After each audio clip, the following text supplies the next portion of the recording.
I'm going to show you a card that I made with some new things, some current things, and I made it with the Hydrangea Haven stamp set bundle. But I did use some fun new dies from the upcoming catalog to make the little scalloped edge on here. So I really like the dies, and I can't wait for y'all to be able to get them too. But they're really cool. So. All right, so let's get going here. So first of all, this is the card we're making, obviously, and it's got the fun little scalloped edge, and the inside is pretty simple. I just kind of kept it easy, but I think it's really pretty, and I really love the way that it turned out. So just got a basic card base, trimmed the edge, added a little designer paper under it, and we are good to go. So let's start with the stamp set. We've got the Hydrangea Haven stamp set bundle, and this is the, hey, Rosie and Bree, thanks for joining today. So this is in the current mini catalog, and it's available right now. So this is a huge stamp set. It's actually it fits on 2 sheets, so it's a little bigger than it appears. This is only 75% of the size on the cover of it, so it's definitely a much larger stamp set than it appears in here. It's got some really pretty sentiments in it, some pretty images in it, and then, you know me, and coordinating dies, yay, it's got the Hydrangea dies that coordinate with it. So hey, Akiko and Karen, thanks for joining today. So there is a large die that cuts out this image. There's one that just sort of cuts out a hydrangea flower top, whatever you want to call it, that just will cut it out of plain paper. There's one that cuts out this image, one that cuts out the leaves, one that cuts out this image, and then there's one for some of the sentiments that fit inside it as well. And then there's just some pretty accessory pieces. This is just some pretty little flowers that it will die cut those as well. So it's a really great die set, really great stamp set. Definitely one that if you don't have it yet, you need to get it. So hey, Karen and Lynette, thanks for joining. Glad you were able to catch me live today as well. A couple of the things that I used on it. I used one of the stitched scalloped rectangles from the Stitched So Sweetly dies, which again, these are in the current catalog, and they are going to be in the new catalog as well as the Hydrangea Haven stamp set. So I was pretty excited to see both of those carrying forward. So they'll be around for a little bit. And then the new ones are the basic borders dies, and these are from the upcoming catalog. They're not available yet for customers to purchase. Demonstrators could get them on the pre-order. So if you're not a demonstrator yet and you're liking what you're seeing from the new catalog, now would be an excellent time to join. So let me know if you have questions about that. So what I love about these dies is, again, they're just some basic border dies. This one's got kind of a zigzaggy and stitched edge on it, and it cuts on, it stitches on either side, so whichever way you want it to face, it'll cut down the middle and then it'll stitch it on both sides, which is really cool. Oh, you didn't think you wanted them? Oh, Karen, we have got to have a talk. You definitely want them. Here's again kind of a little bit wider of a zigzag, which again has got stitched on one side and dots on the other, and then this one to me looks like clouds. So that's, I don't know if that's what it was intended to be, but that's what it looks like to me. Is I think you could use this, and you wouldn't even have to use it as necessarily like a border here, but I think you could cut like several of them and sort of put it as a background if you wanted like a cloud look to the background. So we got some pretty new tree dies, so I'm thinking that this one will be fun to play with those. And then this is the die that I used on my card front today. So this is the one that's stitched and scalloped, and then there's one that's kind of a rounded stitched, and then the kind of triangle stitched edge. So hey, Melanie and Debbie and Danette, so glad you all are here today. And yes, it's a great die set. So this is definitely one you're going to want from the new catalog. So catalog ordering starts on May 4th. Unless you're a demonstrator, then you can get these actually right now. So. All right, so let's get going on the card while I'm here, and while you're all here, I should say. Okay, so first things first is this is not the normal card base that I use. Usually I use the top opening ones, but obviously when I wanted this type of design, it's a little hard to make that a top opening card. I mean, you probably could do it with some better math skills than I got, but I don't have the math skills for that. So I used a side fold card. So this is it's thick basic white, and it's cut to 8.5 by 5.5, and I've got it scored at 4 1/4.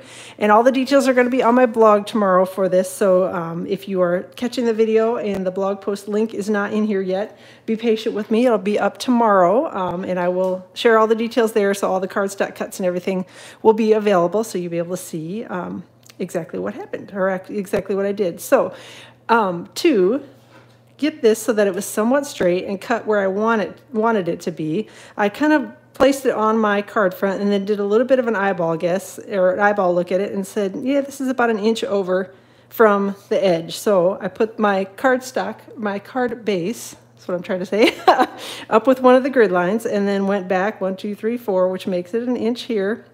And then 1, 2, 3, 4 makes it an inch here, and put some little pencil lines on it. So when I'm running this through my die cutting machine, it makes it much easier for me because now I can pretty well line it up.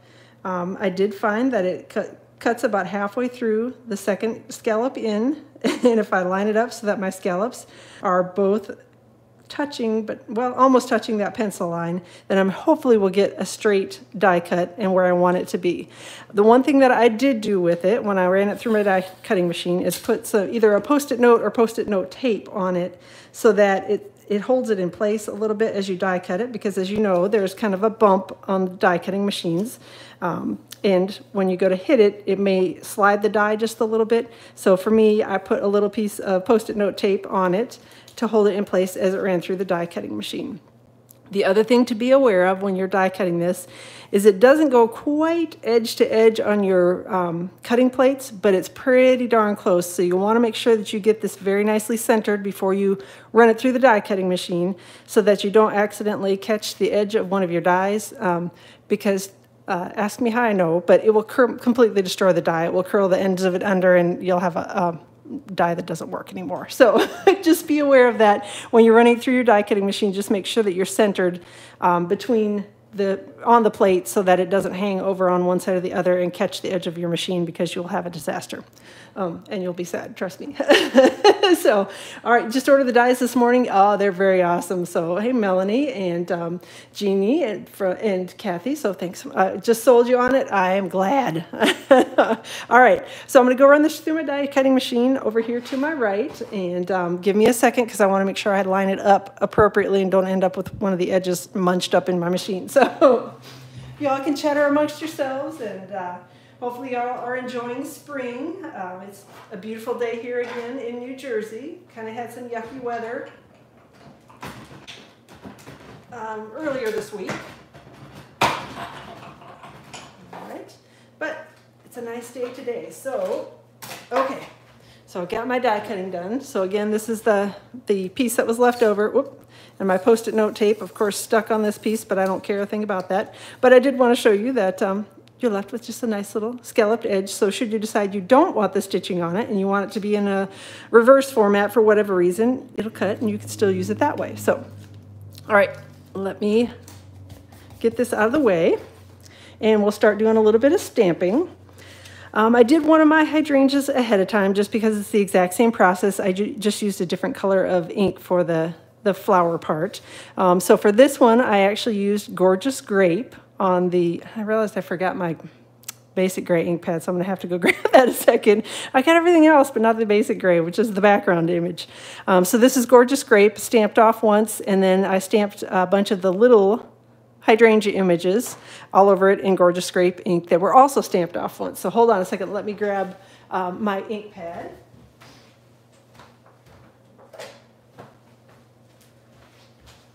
It's a good thing they're close and in the same room with me. So Bree's asking, would the dies work to make envelope liners? Maybe. You know, I don't know. I have not tried that, and I don't have an envelope handy. But I'm guessing they might. I guess I don't know. I don't know. I have not tried that. You know, apparently I was totally unprepared because I also forgot to put the image on the block. Goodness. So, all right. So let's get going, hopefully. But yeah, I mean, definitely it's something that I can take a look at after the video and see if I can figure out how to do it. Like I said, I'm guessing there's probably a way that it would work. I don't see why they wouldn't work, particularly the one that's kind of the rounded edge on it. I'm guessing you could cut that and then tuck it down inside your envelope. It may not match the kind of the contour of the envelope exactly, but I would think you could definitely do that. So, all right. Back to the project again. So now that I finally got the image on the block and the ink pad, so I've got basic gray ink that I'm using to stamp the background. This is the lined image for the hydrangeas, and a very oddly shaped piece of basic white cardstock. you can be any old piece. I just happened to have one that was cut at a strange angle. I thought, this will be perfect. So, all right, so there we go. Oh, thank you. Do you like my top? Well, I don't know. It's got a little hint of like animal printy stuff in it, which when I bought it, I did not realize it had a hint of animal printy stuff, but I kind of like it. So, all right. So I've got Highland Heather ink here, and this is what looks like kind of a large blob image from the Hydrangea Haven stamp set, but it's not really a large blob. It does stamp over the background here very nicely. And again, using Highland Heather ink, I'm going to stamp it on the scrap paper, and I'm going to go over the image and hopefully get it fairly well lined up. So that's kind of my background image for the flowers, and here's my little flower. There's just a little individual flower that is in the Hydrangea Haven stamp set, and I just sort of randomly tried to pick a flower here and there to stamp over the top of. I can't really say that there's any rhyme or reason, and each one of these is going to end up different, that I stamp because I'm not really looking at my previous sample. I'm just sort of stamping little flowers here and there, just trying to give it a little bit of depth. That was all that I was really trying to do, is make it look not quite so flat. So maybe one more up here, and I think we'll call that good. All right, then I'm going to set this aside, and oh my, you know, I totally forgot my ink pad, my old olive ink pad, and I don't have the image on the block. Ay, ay, ay. Some days I really do wonder why you all continue to watch me, because, man, what in the world? Yeah, that's 2 images and 2 ink pads that I missed out on with this one. Ay. So let me get this on a block. Goodness. So, all done, yep. And then I've got old olive ink here, so I'm gonna ink up my little background, or my little fill-in image for my leaves and stem. And again, these are not terribly difficult to line up, and they are fairly forgiving because, you know, it's supposed to look kind of artsy. So we can sort of make it look however we want it to look. And it doesn't have to be stamped perfectly, so. Oh, you love, oh, like I said, I just am like, come on, Amy, you're not, you know, not exactly batting 1,000 today. So, all right, so I've got one of the hydrangea dies that coordinates with this image. And again, it's not terribly difficult to line up. You just need to, the biggest one to make sure of is that you've got your stem lined up the right way. If that's lined up correctly, then the rest of it should kind of fall right into place. So just make sure you've got that done, and run it through your die cutting machine. So I will be right back. So it's all okay, just relax, okay. Small issues, yeah, I don't know. They kind of feel like big issues when I've forgotten half of the stuff to make the card. I was getting all set up and I'm like, gosh, this is like hardly any supplies for this card. Well, yeah, that's because I forgot half of them. So, all right. So now we've got our little flower die cut here. Let me set that aside, and then we're going to start adhering things to the card front. The first one I'm going to add on is my darker one, which is the Gorgeous Grape, the one that I stamped in Gorgeous Grape ink. And I'm just going to add a little Stampin' seal to the leaves and the back of the flower. I'm not worrying so much about the stem just because it's going to be tucked underneath my sentiment, so I know that's going to hold it in place anyway. And then I want this to be kind of up a little bit higher and maybe a little more centered.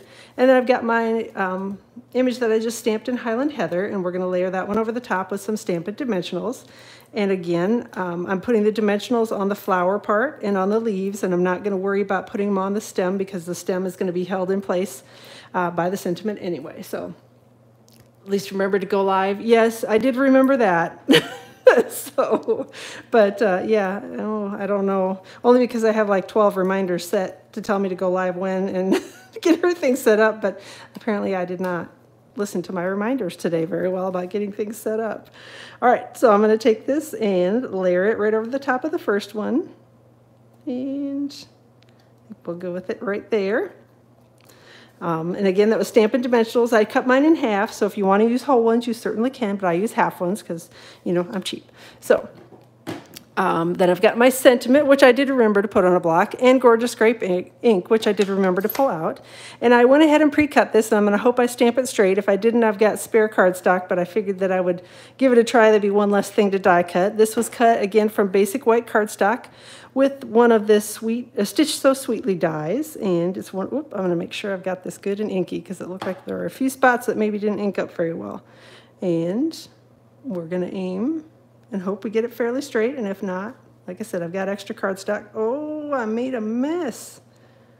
Oh, do you think I can do it again? For some reason, my S didn't want to stamp. Oh, I messed it up. See, I knew there was a reason I pulled out extra cardstock. So, all right, let's try it again. This is really not my day. So, all right, stamp it down here. Ta-da! I really can stamp, I swear. Some days I wonder. So, let's see. Do I always decorate my cards before folding them? Actually, unless there is some reason that I can't do that, yes, I do. Because I find it easier to adhere things when my card base is flat rather than folded in half and it's kind of popping up and down. For me, it's easier to see things on here and get them adhered on straight if the card base is not folded. And I know that's my personal preference, and most people look at me like I'm absolutely crazy when I do that, but for me it works, and that's how, because it's flat, and it's easier for me to stick things on and know that they're straight. When I fold it in half and the card base is kind of flipping up and down, then I find that I sometimes don't get things stuck on right where I want them to be. So again, in Amy's world, this works, and if it doesn't, that's how I do it. So, all right, so again, I've got my Stitch So Sweetly die that I'm going to have to go die cut here on basic white cardstock. So hopefully that answered your question, Lynette. But like I said, it's, you know, it's totally personal preference, because I know that I have friends that I stamp with that don't understand how I can get anything centered on them when the card base isn't folded. They said they need that to kind of help them to keep things centered. So just do whatever works for you. And like I said, this is, I don't know, I guess I taught myself to stamp, and that was how I did it. I just kept everything flat and then folded at the very end. All right, so I'm going to use a couple little Stampin' Dimensionals here to stick my sentiment on. And again, I'm going to be careful to put them towards the side so that I don't end up with it stuck right over the top of my little stem here. I want it to hold it in place, but I don't want it to smash it down, if that makes sense. So again, I'm going to tuck this kind of under the leaf, because I thought that was kind of a neat little look on it. And then stick it down to the card front. And, oh, thanks, Rosie. I appreciate that. So, and it does make sense to you. Okay, so I'm glad that I'm not, you know, I realized I forgot my pearls. 1 second, I'll be right back again.